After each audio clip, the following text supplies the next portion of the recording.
Cette pelouse, il l'a foulée des centaines de fois.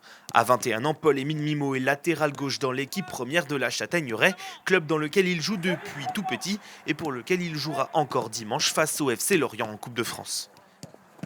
C'est incroyable parce que jamais on pourrait penser qu'il nous arrive ça dans notre petite carrière, personnellement dans ma petite carrière.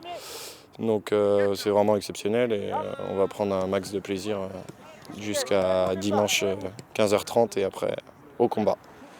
La Châtaigneraie et ses 2500 habitants vibrent aussi depuis plusieurs jours au rythme de ce match.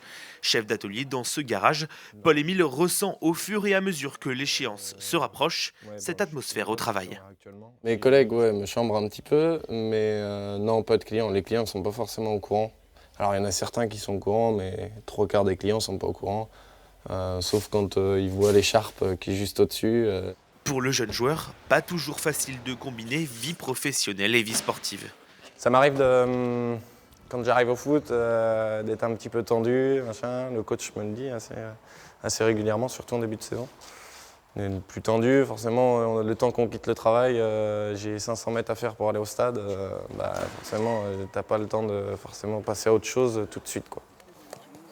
Allez, programme, petit tour, circuit fermé. On va revoir quelques placements défensifs là, sur un bloc un peu plus bas. Pour le coach, il est important de bien préparer ses joueurs physiquement, mais aussi psychologiquement. On essaie d'en parler de trop, d'éviter toute forme de pression. Je les ai fait bosser l'autre jour sur ce qui pouvait être nos forces et sur quel visage on pouvait présenter dimanche. Et puis aussi parler un peu de ce qui pouvait être nos craintes ou nos inquiétudes par rapport à l'adversaire, l'enjeu, les différentes formes de stress. De son côté, le jeune latéral gauche du club préfère ne pas se mettre la pression et espère offrir un beau spectacle aux supporters, malgré le fait que la tâche s'avère difficile.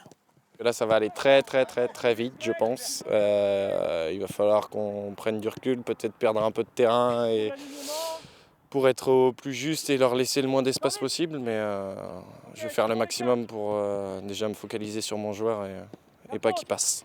Paul-Émile et ses coéquipiers sont impatients d'en découdre.